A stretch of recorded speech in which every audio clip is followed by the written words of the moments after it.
Coma. Hoy vamos a hablar del caso que Mexicanos Primero llevó a la Suprema Corte de Justicia para garantizar el derecho a la educación de Citlali. Ella es una niña mazahua con síndrome de Down a la que le negaron un lugar en la primaria del Estado de México. Acompáñenos. En una sentencia histórica, la Suprema Corte de Justicia de la Nación amparó a Citlali, una niña mazahua con síndrome de Down a la que le negaron un lugar en una primaria del Estado de México. De esta forma, por unanimidad, la segunda sala del máximo tribunal fijó un precedente para que las autoridades educativas a nivel federal y local hagan lo necesario para garantizar la educación inclusiva. Con la sentencia de la Corte, Citlali podrá tener derecho a estar, aprender y participar en la escuela sin ser discriminada, con todos los apoyos razonables y ajustes necesarios, por lo que será obligación de las autoridades educativas hacer que el sistema se adapte a Citlali y no ella al sistema. Mexicanos Primero y el despacho Aguinaco Abogados han acompañado a Citlali desde hace 2 años. Y lo primero que lograron fue que un juez ordenara que la dejaran inscribirse en una primaria mexiquense y que se le asignara un maestro sombra. Hoy consiguieron un amparo sin precedentes en México.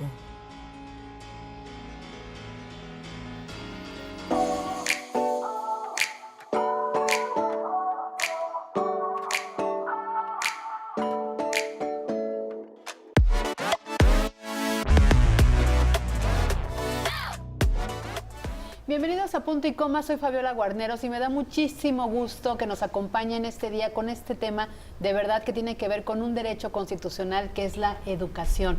Un derecho que no debiera pelearse en los tribunales, en la Corte, ni con protestas o pancartas afuera del Palacio Nacional, ni en la Cámara de Diputados para tener mayor presupuesto. Sin embargo, se hace. Ese es nuestro tema. Mi querida Kim, ¿cómo estás? Hola Fabi, ¿cómo estás? Muy Bien. contenta de estar aquí. Buenos días. Buenos días. Pues vamos a presentar a nuestras invitadas porque este es un tema de verdad en el que se ha involucrado muchas personas.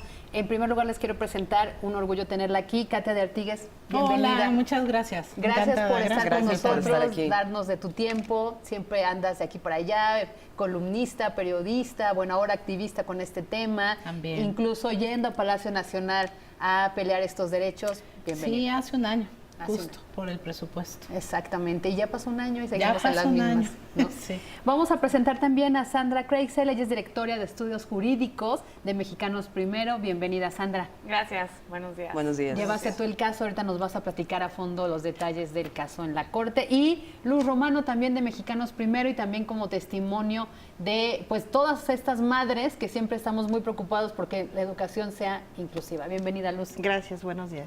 Pues empezamos con el tema, le damos la palabra a Sandra. Sandra, cuéntanos cómo llegó el caso a Mexicanos Primero. Es una batalla de más de 2 años, entiendo. Así es, así es. El caso empieza a principios de 2017.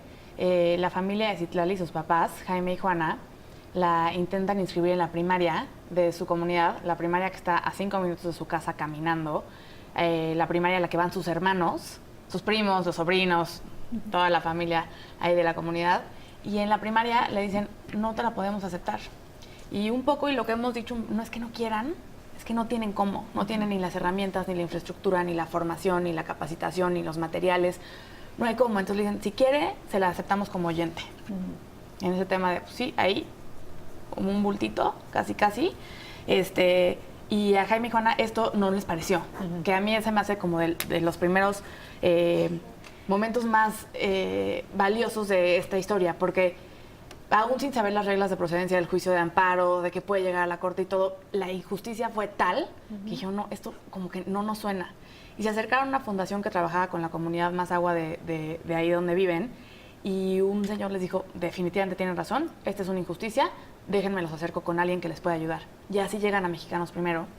Y en Mexicanos Primero nos asesoramos con el despacho Aguinaco Abogados. En todos los litigios que llevamos tenemos el acompañamiento pro bono completamente de despachos, de la Ciudad de México sobre todo, de la mayor especialidad en temas de litigio constitucional y derechos humanos. Entonces eso ayuda mucho a que armemos un caso con todos los argumentos muy fundamentado, exactamente, que igual pone en evidencia cómo es muy difícil llevar estos juicios y aún más, o sea, nosotros con toda esta infraestructura de Mexicanos Primero y del despacho, Aún así nos costó 2 años y medio que el juicio llegara por fin a la Suprema Corte. ¿Qué pedimos? Básicamente a todas las autoridades involucradas, desde la Cámara de Diputados Federal, la Legislatura del Estado de México y las autoridades educativas, tanto a nivel federal como local, las condiciones necesarias para que en el salón de clases, para que en esa escuela de su comunidad, la escuela de sus hermanos, Citlali tenga todas las herramientas y condiciones y apoyos que necesita para ejercer plenamente su derecho a la educación inclusiva. Entonces fue desde recursos, libros y materiales de texto, formación a maestros, sistemas de diagnóstico temprano y atención especializada a niños y niñas con barreras para el aprendizaje que enfrentan barreras para el aprendizaje y la participación, sensibilización a familias, sensibilización a maestros de qué implica esto y qué tienen que hacer en el aula y fuera del aula, en el recreo, cómo se tienen que todos comportar para ejercer, que todos estén ejerciendo y aprendiendo juntos. Sigue su curso, el juicio. En primera instancia nos conceden el amparo, no por todo. Nosotros hacemos un recurso de revisión, las autoridades responsables también, y ese recurso es el que finalmente llega a la segunda sala de la Suprema Corte y ahí sí se pronuncian sobre todo. Y nos dan la razón prácticamente sobre todo. Entonces dicen que sí, es fundado, que la Cámara de Diputados no asigna suficientes recursos al tema de inclusión, que la Legislatura del Estado de México no asigna suficientes recursos, que no hay programas de formación, no hay materiales, no hay todo. Como es un juicio de amparo, las sentencias tienen efectos relativos, es decir, benefician únicamente a la persona que promovió, en este caso, Citlali. Entonces, en los efectos ya se focaliza un poco más.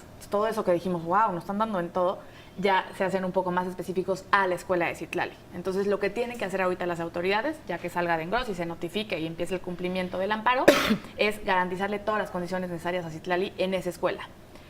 Ahí están focalizados los efectos. ¿Qué queremos nosotros como mexicanos primero? Darle efectos expansivos a este precedente y que no sea solo para la escuela de Citlali, que sea para todas las niñas y jóvenes en el país, que se empiece a garantizar, se reconstruya o construya un sistema educativo que verdaderamente sea incluyente para todas y todos. Katia, en este tema, lo platicábamos incluso antes de entrar al programa, pues hay un precedente ya, pero no todas las personas pueden estar buscando un amparo y tardarse 2 años y acudir a Mexicanos Primero. Imagínate, incluso quedarían ustedes rebasados, porque habría millones de demandas de amparo. Entonces, 1 y 2, yo felicito a los padres de Citlali porque lo hicieron, pero ¿cuántos casos no hay de mamás y papás que con esta situación dicen la escuela no lo reciben, pelean, están 1 año, de verdad 1 año, terminan sacándolos de la escuela? Están agotados, y se van a sus casas. Muchas personas, muchos padres de personas con discapacidad pues viven pobreza, viven una carga adicional de trabajo y además tienes que luchar por los derechos de tu hijo, escalar Everest en chanclas, como dice Bárbara Anderson, que es mi socia. Hay muchos que no llegan a siquiera levantar la voz porque están cansados. En la misma comunidad de Citlali entrevistamos a sus papás, Juana y Jaime. Los niños con síndrome de Down no existen porque los siguen escondiendo. Y había una discriminación constante hacia Citlali porque decían que se contagiaba el síndrome de Down, por favor, una alteración cromosómica. Hay mucha desinformación y mucha falta de cultura, pero efectivamente es una cosa cotidiana. Yo creo que no podría contar la cantidad de casos de niños y niñas y jóvenes que viven estas discriminaciones cotidianas y no podemos hacer una lluvia de amparos para absolutamente todos. Lo que tenemos que hacer es exigir que pues esto de que las personas con discapacidad son prioritarias, pero no tienen el suficiente presupuesto, se tiene que acabar, ¿no? O sea, lo que no está en el presupuesto no es prioritario en realidad. Claro. Y lo que está haciendo el gobierno de Andrés Manuel López Obrador, que es asignar mucho dinero a becas chiquitas, a familias, sin duda está bien, porque hay muchas familias que lo necesitan, pero eso no quiere decir que dejen de hacer política pública. Eso me parece gravísimo, para garantizar lo básico, que es, en este caso, por ejemplo, la educación. ¿No? La mitad de los niños con discapacidad en general no van a ninguna escuela, ya no hablemos de inclusiva, regular, especial, lo que sea, a ninguna escuela. La Constitución a partir de este año ya dice que la educación debe ser inclusiva, que debemos ir hacia allá como brújula. Pues tenemos que hacer muchas cosas al respecto para que esto se garantice y empieza con el presupuesto, por supuesto. Katia, ¿cómo estamos en comparación con otros países en educación inclusiva para personas con discapacidad? Pues depende con quién te compares, pero si hiciéramos un comparativo, por ejemplo, con algunos países latinoamericanos, yo creo que sí estamos algo retrasados. En México, por ejemplo, te voy a decir algo que a mí me resulta increíble, espero que a ti también. Las maestras y los maestros siguen sin recibir una formación básica para la inclusión de personas con discapacidad en el salón. Entonces, ¿qué significa eso? Pues cuando llega un niño con discapacidad al salón y hay una maestra que no tiene las herramientas, pues le da miedo, obviamente, les dan miedo y pánico, no saben qué hacer. Y también por eso, en parte, discriminan. Tenemos que capacitar a todos los maestros y a las maestras, tenemos que asegurarnos de que todas las escuelas tengan cosas mínimas de accesibilidad, no dejarlo a las decisiones de los padres de familia. Por eso existía el INIFED un poco, que ya no existe, pero bueno, en fin, espero que en la Secretaría de Educación Pública retomen las buenas prácticas para proponerlas. La inclusión es algo que nos conviene absolutamente a todos. Pero bueno, volviendo a tu pregunta, a mí me gusta mucho el ejemplo español. En España hace 30 años ¿no? Bueno. Hicieron un programa piloto, ¿no? Ellos hicieron las cosas al revés que nosotros. Nosotros ya tenemos una constitución que dice viva la inclusión, que todos sean inclusivos, sí, y no se hace en las escuelas, ¿no? Ellos hicieron un piloto y lo documentaron, hicieron a ver qué sí funciona, qué no funciona, y lo fueron creciendo, hasta que llegó un momento en que dijeron, bueno, ok, ya sabemos cómo puede funcionar, estas son las herramientas para incorporar a la mayoría de las personas con discapacidad, pues necesitamos tal cosa, y entonces hicieron la ley, ¿no? Nosotros lo hicimos un poco al revés. En Italia, por ejemplo, también es muy, muy simpático lo que hicieron. Bueno, a mí me parece algo temerario, pero también podría ser una vía. Yo no la recomendaría, pero igual hicieron con instituciones de salud mental, ¿no? Con hospitales psiquiátricos, lo cerraron y todas las personas con discapacidad psicosociales tienen apoyo en la comunidad, pero ellos dieron un tiempo, dijeron, de aquí a 2, 3 años se va a acabar la educación especial y todos los niños con discapacidad se van a ir a las escuelas inclusivas. Dieron ese tiempo, hicieron las capacitaciones, no sé qué, y a los 3 años la cerraron. Y había niños, maestros, que se quedaron, fue un shock, se quedaron en las calles, pero lograron un cambio así. Yo estoy a favor, en lo personal, de algo pues mucho más progresivo y paulatino, pero constante, por Dios. O sea, los esfuerzos para la inclusión en este país de personas con discapacidad empezaron en los 90, pero parece que pues es como aquí Michu, ¿no? Un pasito para adelante, 2 para atrás, un pasito para adelante, ¿no? Sí. Vamos a hacer una pausa y regresamos con este tema que sin duda es muy, muy importante y que nos involucra a todos como sociedad y como país. No se vaya, regresamos.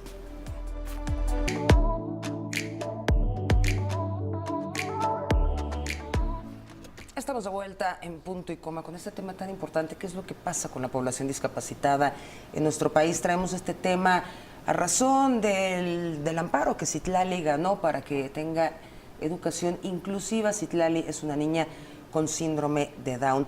Un tema del que estábamos hablando antes de irnos a corte era la comparación con otros países y me vino a la mente, ¿qué hace un niño discapacitado, ya adulto discapacitado en México, cuando pierde a los padres?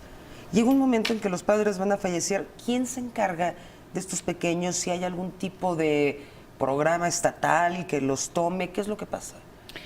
Pues sí, las personas con discapacidad crecen, ¿no? Obviamente.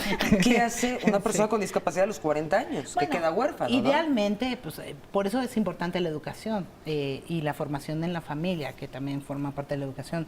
Trabajar lo más posible para que sean lo más independientes y que puedan tener un trabajo y todo, que se puede hacer en la gran mayoría de los casos. También esto de ver a las personas con discapacidad como eternos niños, ¿no? Y que además no pueden ser productivos y no aportan gran cosa a la sociedad, es algo que tenemos que cambiar, ¿no? Como sociedad. Hay un programa de, pues, ¿cómo se llama esto? De que si tú eres madre soltera te dan una cierta beca, sí, pero hay muy poco y por lo general recae en los hermanos y en otros familiares la responsabilidad de personas con discapacidad que no necesariamente se pueden valer por sí mismas o del todo por sí mismas. Y hay que crear otras alternativas, así como con adultos mayores también, pues centros de día, cosas para no limitar del todo su derecho a decidir su vida, que también es importante, que se llama capacidad jurídica. pues tienes que crear como lugares donde, por ejemplo, en departamentos puedan convivir 2 o 3 con el apoyo de un tutor. Se pueden hacer muchos modelos, pero efectivamente, por lo general, el Estado se lava las manos y le avienta a la familia toda la responsabilidad, cuando en el tema de los cuidados debería ser corresponsable. Ahora, estábamos platicando de todo este proceso y hay una parte donde Sandra Creixell, directora de Estudios Jurídicos de Mexicanos Primero, nos decía que ya en la Corte, en la segunda sala, pues se va palomeando todo, ¿no? Y al final, pues establece que la escuela tiene que tener no solo los presupuestos a nivel federal, estatal, sino los materiales, las condiciones, la preparación para los maestros. Y recuerdo una cita de la UNESCO donde dice que todos los niños, niñas y jóvenes del mundo, con sus fortalezas y debilidades individuales, con sus esperanzas y expectativas, tienen el derecho a la educación. Ojo, dice, no son los sistemas educativos los que tienen derecho a cierto tipo de niños o niñas, exactamente. Y un poco lo que tú decías, los maestros a veces por este temor, porque no hay preparación, pues prefieren no aceptarlos, incluso la escuela en un consejo de la dirección dicen, la típica frase es, la escuela no es para tu hijo. O no está preparada. O no está como preparada. si a uno como madre Como le si fuera mandaran, tu problema, ¿no? eso. Le mandaran una carta, Sí. ¿no? Oye, te acabas de embarazar, prepárate porque en 9 meses vas a tener un hijo con discapacidad. Exactamente, ¿no? O sea, no te dicen muy hábilmente que no te lo van a aceptar, No, que no no pueden y están que no. preparados. La escuela no está preparada o no es la escuela que tu hijo necesita. Sandra, Pero tampoco hay ese tipo de escuelas.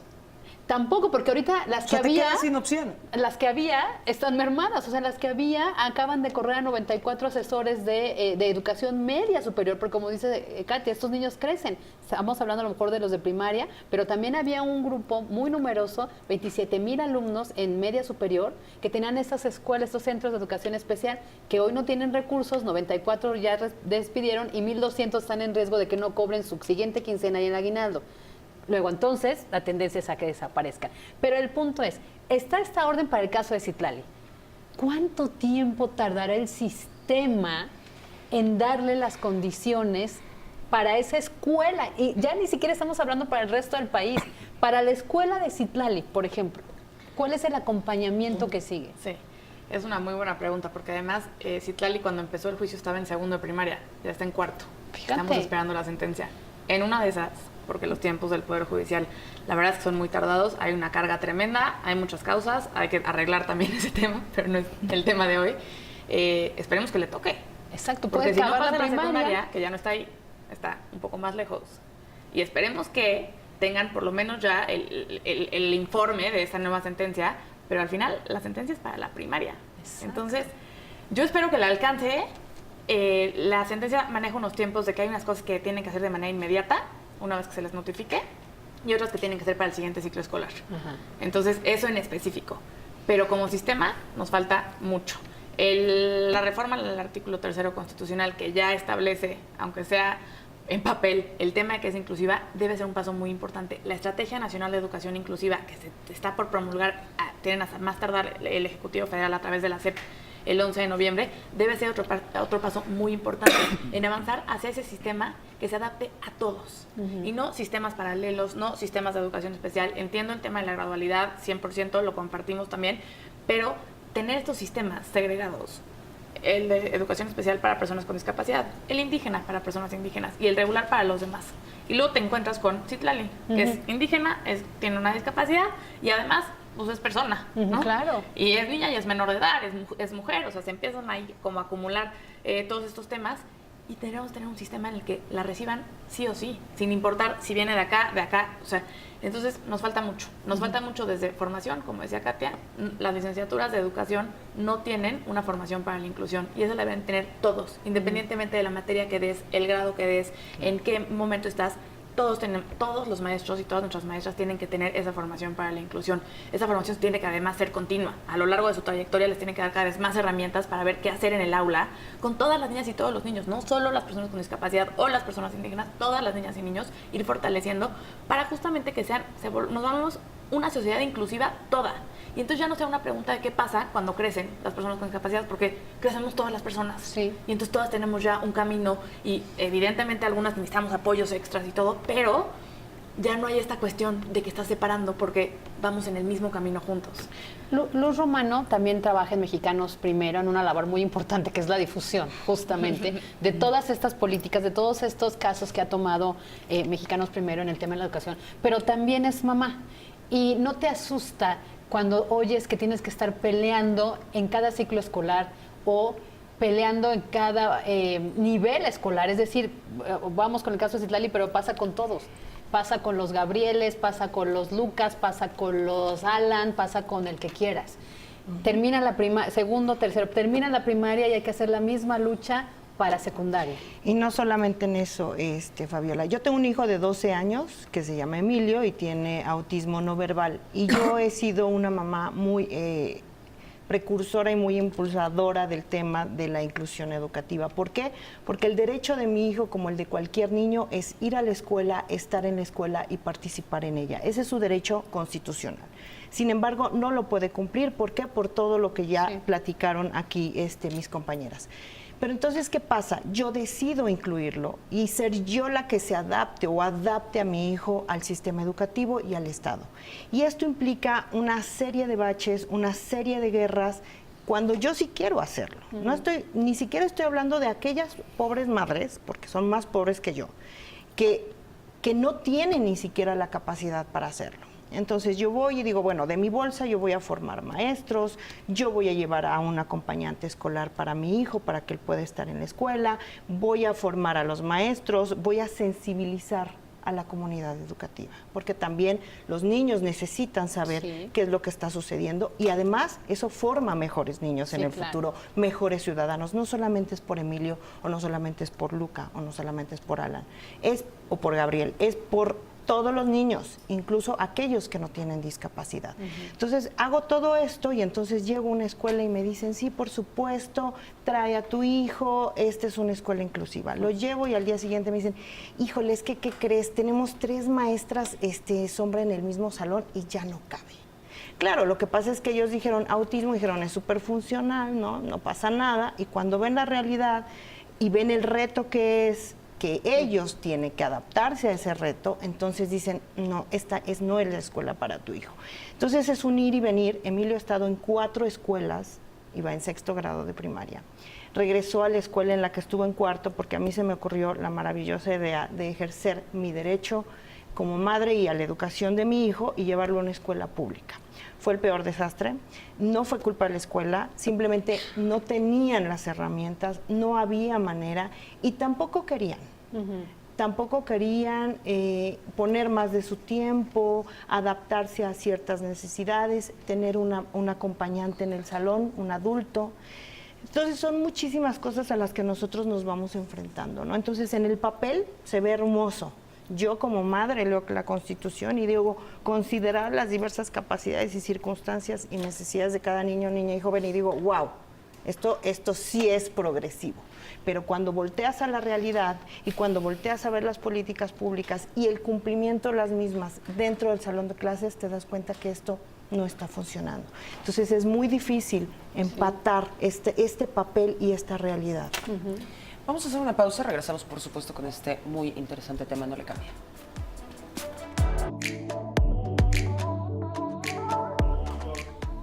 Gracias por sus comentarios en redes sociales. Les voy a leer uno muy importante, todos son importantes, pero miren, Angélica Mick dice, la gobernación actual se burla de las necesidades fundamentales del ciudadano, usa sectores vulnerables solo para beneficio particular, pero el pueblo no es su prioridad. También Francis Saavedra dice, no se entiende el desarrollo de nuestro país si no se ha incluido a todos al proceso educativo. Así, ¿cómo podemos tener mejores ciudadanos que entiendan las necesidades que México requiere? Gracias por sus comentarios. Y sí, este es el tema. Katia, Luz nos da el testimonio desde el punto de vista de una mamá, pero y qué bueno que hay otra condición, que es, digamos, el autismo.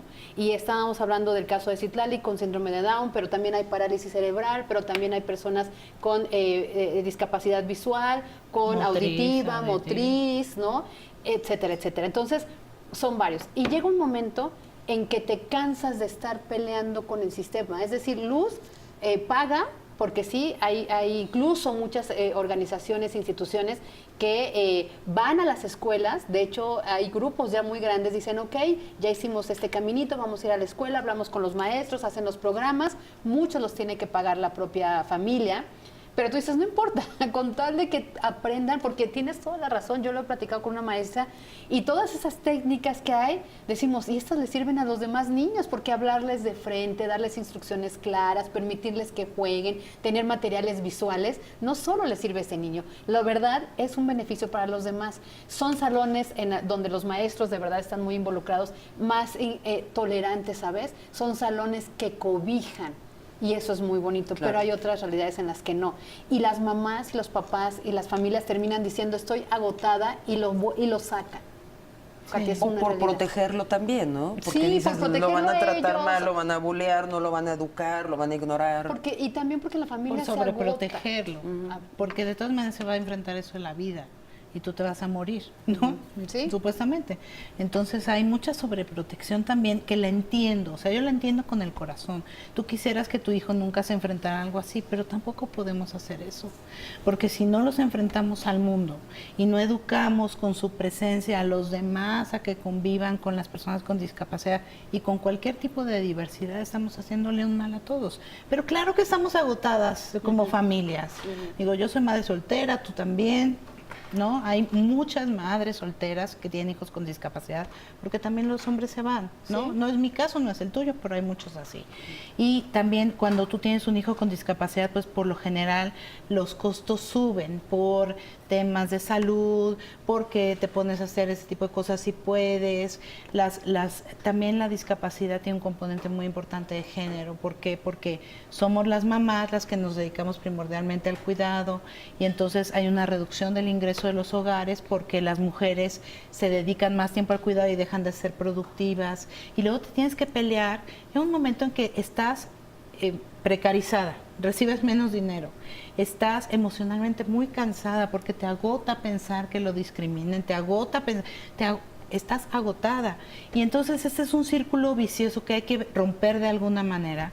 Porque cuando tú vas y como activista dices, y necesitamos esto y no sé qué, y seguramente hay millones de quejas, te das cuenta de que no hay tantas. ¿Por qué? Pues yo lo entiendo, porque la gente está agotada, porque los padres de estos niños están agotados, y más porque conforme crecen, ¿no?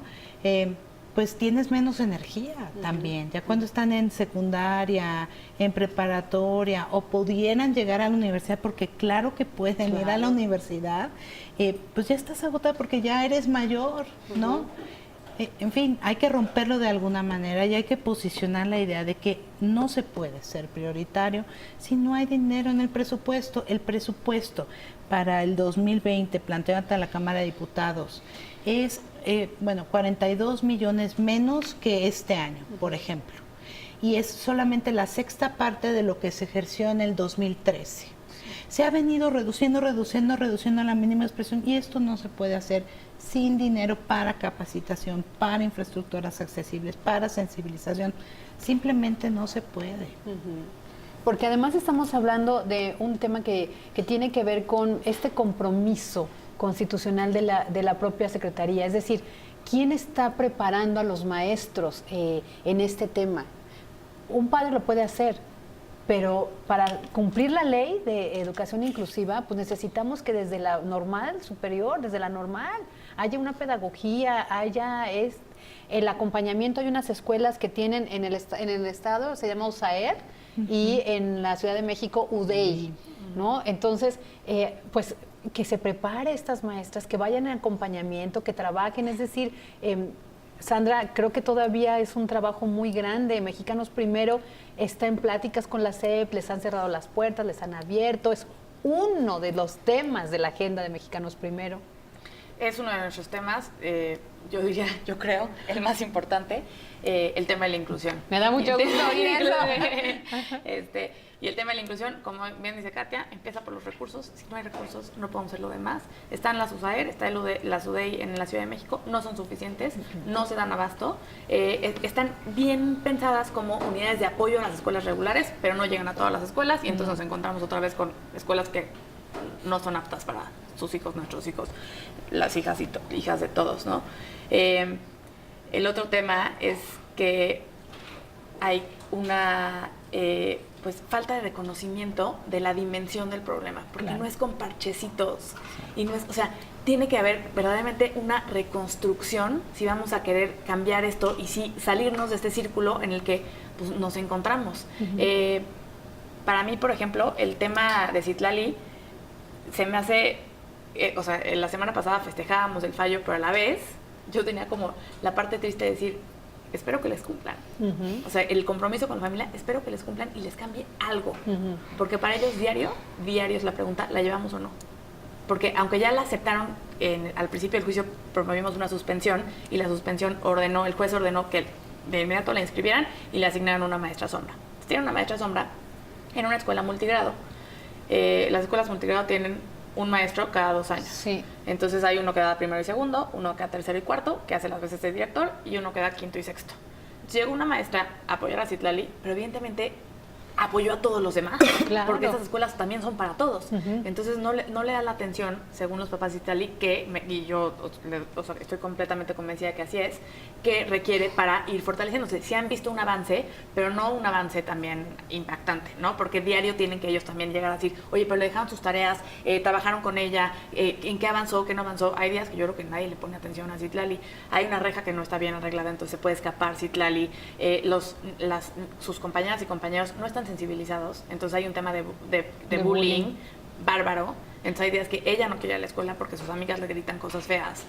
Entonces, sí, nos falta muchísimo. La verdad, para nosotros es prioridad y es todo el sistema. Sí. Y implica recursos, implica formación, implica prácticas en el aula, prácticas de sensibilización con las comunidades, implica también, desde el punto de vista de infraestructura, tener infraestructuras accesibles y que sean espacios de aprendizaje. No solo es poner rampas, es también asegurarte que los espacios en sí, el aula, tiene lo que requiere para fomentar el aprendizaje de niñas y niños. Vamos a hacer una pausa, pero usted que nos está viendo, si en su familia tienen a un menor con una condición de discapacidad, acuérdense que primero es una persona con discapacidad, entonces nos está entendiendo perfecto y sabe de lo que estamos hablando y está llorando con nosotros de las luchas que todos los días se dan. Pero si en su familia no, lo invitamos a que se sensibilice, a que hable con sus hijos del tema, con sus primos, con sus tíos, con los abuelos, porque estamos en la misma sociedad, en la misma escuela, en la misma comunidad, en el mismo país, y porque de verdad todos tenemos que ser respetuosos, tolerantes, abrir nuestras mentes y tratar de informarnos para quitar tantos prejuicios. A ver, ninguna discapacidad se contagia, ¿no? Y todas son personas. Todas con iguales de las capacidades. Hay unos niños que oigo los testimonios, por ejemplo, en el caso del CAED, ya me voy rápido a la pausa, pero en el caso de los CAED, hay un joven que está en riesgo de que termine este bachillerato. Este chico no puede ver. ¿Saben qué quiere estudiar? Él quiere tener una licenciatura en educación especial.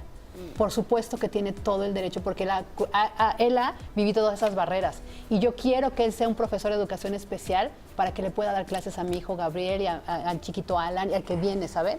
Por eso, ese tema tan importante. Vamos a hacer una pausa y regresamos.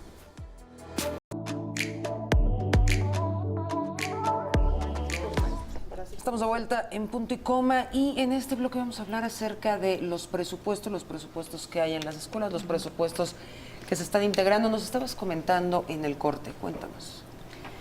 Pues sí, el proyecto de presupuesto, ya lo ha apuntado también Katia, bueno, todos aquí, no tiene como la inclusión como prioridad ni de cerca. En el tema de educación, que es nuestra especialidad, en tema de discapacidad no tengo los datos, pero seguramente están muy parecidos o peor.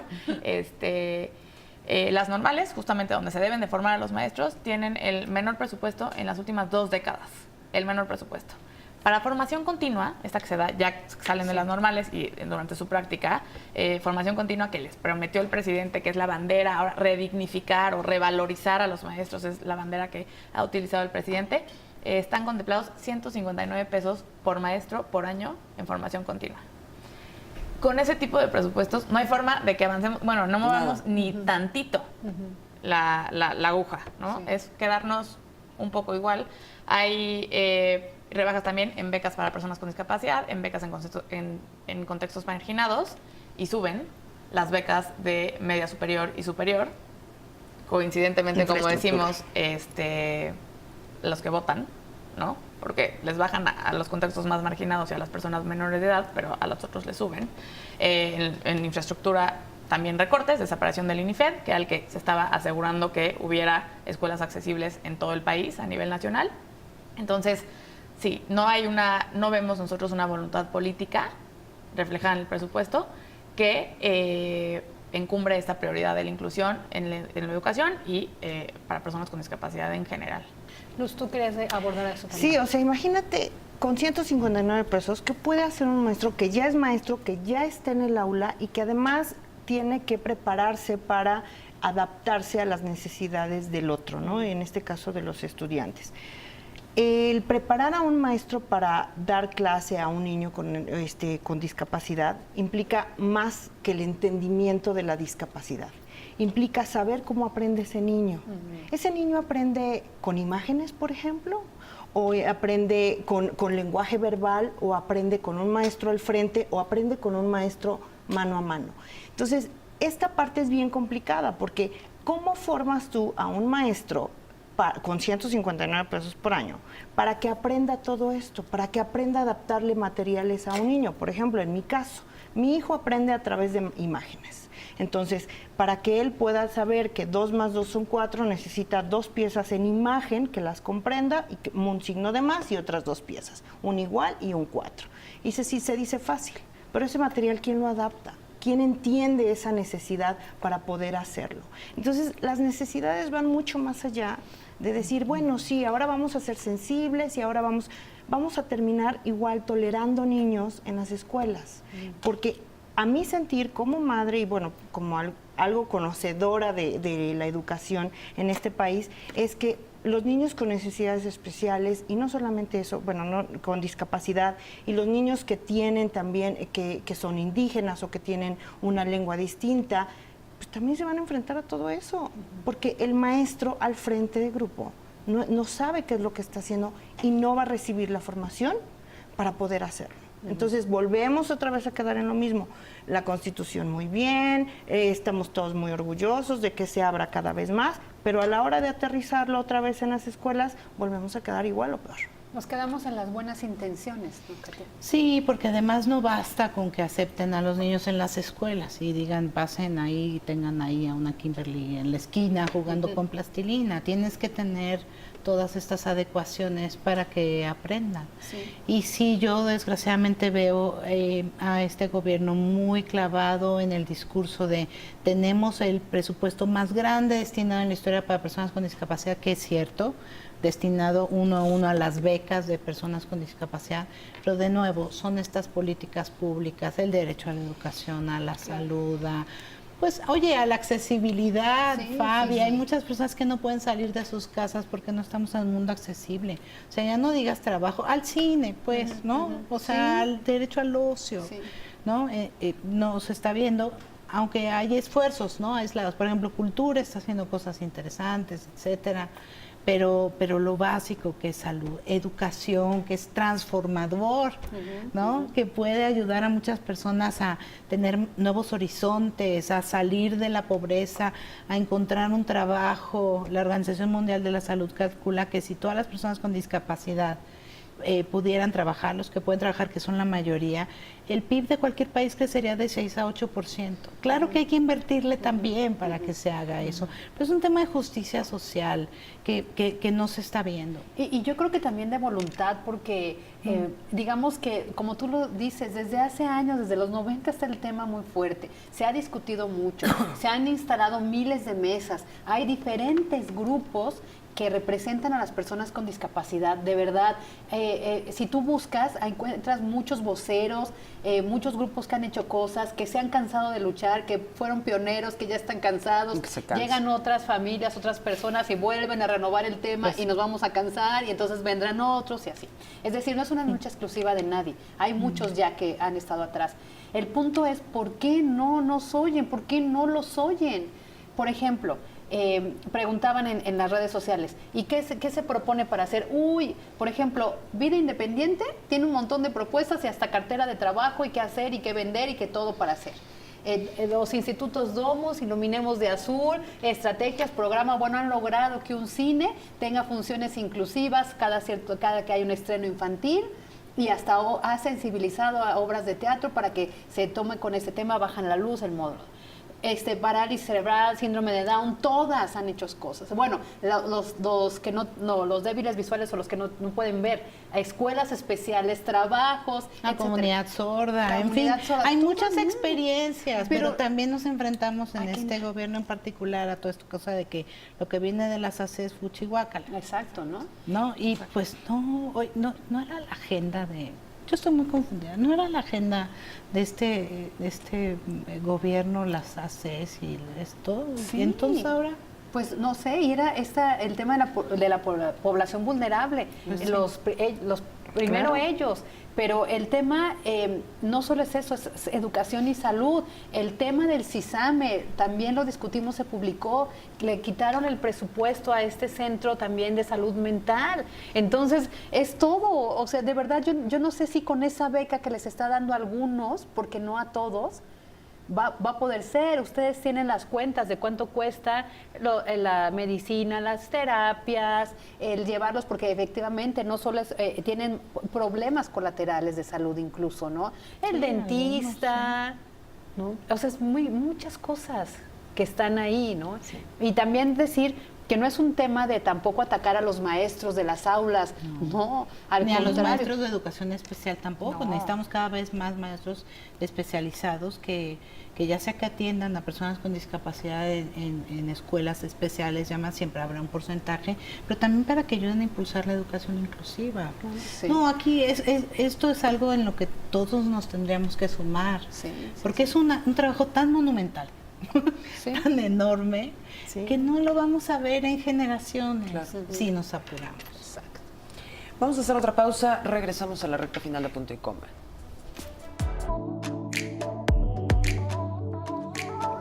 Estamos en la recta final de este programa con este tema que va a dar para mucho más, y está la discusión del presupuesto en estos momentos. Katia, ojalá, ¿verdad?, nos pudieran escuchar. Invítalos a que los diputados se sensibilicen. Diputadas, por favor, yo se los ruego. O sea, esta es una cosa de justicia social.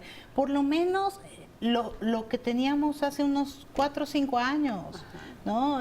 No puede haber este austericidio. Ajá. Por favor, paren el austericidio. Exacto. Sí se necesitan más recursos, Sí, además dicen que ni siquiera, los estudios que hemos hecho, ni siquiera necesitan aumentar el monto total, es redistribuir. Ya con el monto que tienen, no les suban ni un peso, pero redistribuyan hacia estas prioridades, que según ellos son parte de su agenda, en lugar de tenerlas en partes en las que no. Entonces, todavía tienen ahí un margen de maniobra que deberían de utilizar. Ok, no le van a subir un peso más al presupuesto general, por lo menos redistribuyan hacia estas necesidades que aquí hemos apuntado muy bien. Luz. Sí, ayuden a los maestros a formarse. Ellos no tienen la culpa de lo que está sucediendo en las escuelas.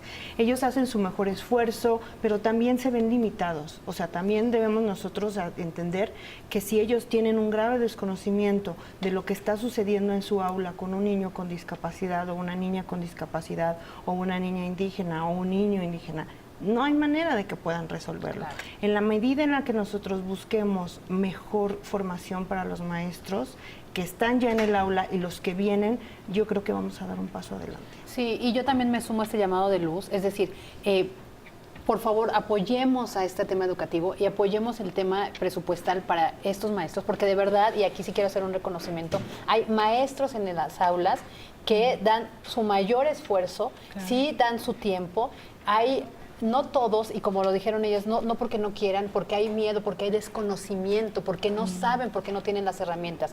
Pero hay quienes sí, que logran hacer adecuaciones curriculares en el aula de clases, con la autorización, creo que de medio mundo, del director, del supervisor, pero ellos luchando, ¿sabes? Estos maestros empujando. Yo tengo la suerte, no voy a decir más, solo maestra, la profesora Mayra y el profesor Mario, de verdad, desde aquí un gran reconocimiento, porque ustedes han querido, están dispuestos y se han abierto a adecuar un plan curricular para mi hijo Gabriel.